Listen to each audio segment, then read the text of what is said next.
The back straightaway, you can see the black marks. That's where it happened, midway down the backstretch.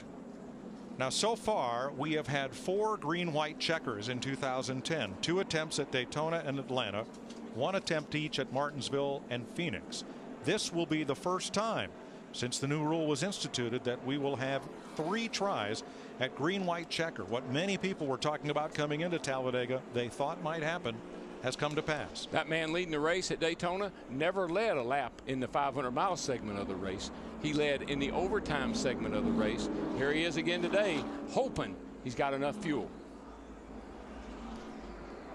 Kevin Harvick, the 29 car, he's going to ride this thing out. He elected not to come to pit road, thinking maybe he's got a left front tire in trouble. They're thinking maybe if we could just make one lap. 2.66 miles. We could just go around here one time. The first 3 cars, McMurray, Montoya, and Harvick, by now, Larry, have got to be on fumes. Oh, they've got to be. You know, the only question would be how much fuel they've been conserving under caution. Here's some audio from Montoya's team. We're not pitting. I'll run the son of a gun out of gas. I'm with you. Don't worry about that. Just keep doing the on-offs, okay? Best you can. This will be quicker. Juan Montoya has won on the road course in NASCAR. Brian Patty is crew chief. I like the way he is a gambler. He will go for it. Montoya has not won on an oval track in NASCAR. This would be a huge victory for the Colombian. He's won the Indy 500. He's won the Grand Prix of Monaco. This would rank right up there. If I remember correctly, it was fuel mileage that won him that race at Sonoma. And you know, guys in the top 5 that we think are in good shape, we talked about him a lot, is Denny Hamlin, that 11 car, but another car stayed at the back of the pack, out of trouble. Martin Truex Jr. in that 56 Napa car. We're riding with him right here, sitting in 5th. We know he's in good shape as far as fuel. Had a good top, 6? I think he finished at Daytona in the Daytona 500, and here he is. So here's the situation. The green flag will restart the race.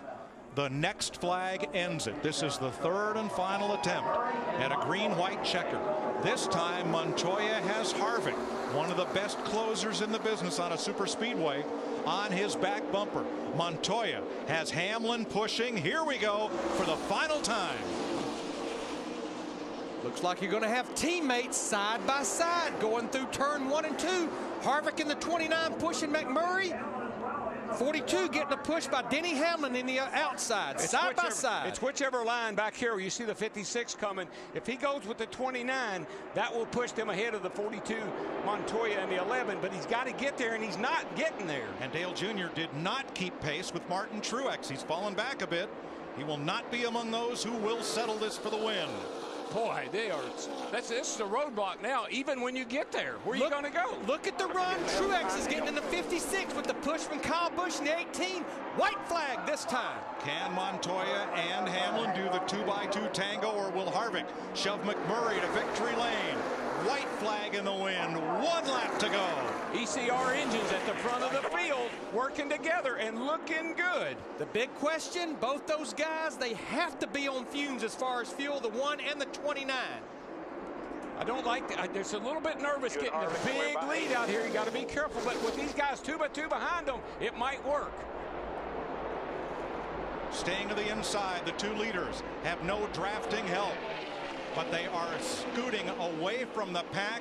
3 corners to go. Now Harvick, he'll keep pushing him, and he'll get over here to the tri-oval, try to make the slingshot on him. As soon as he knows that he doesn't have to worry about that 3rd place car of Montoya, he probably will try to make a move, although I don't know if it'll do him any good or not. Last chance through the tri-oval. Here he comes. Here they come.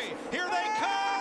Harvick! It's Harvick! He got him. He timed it perfect. He got him. Mister, where did he come from? Wins Talladega.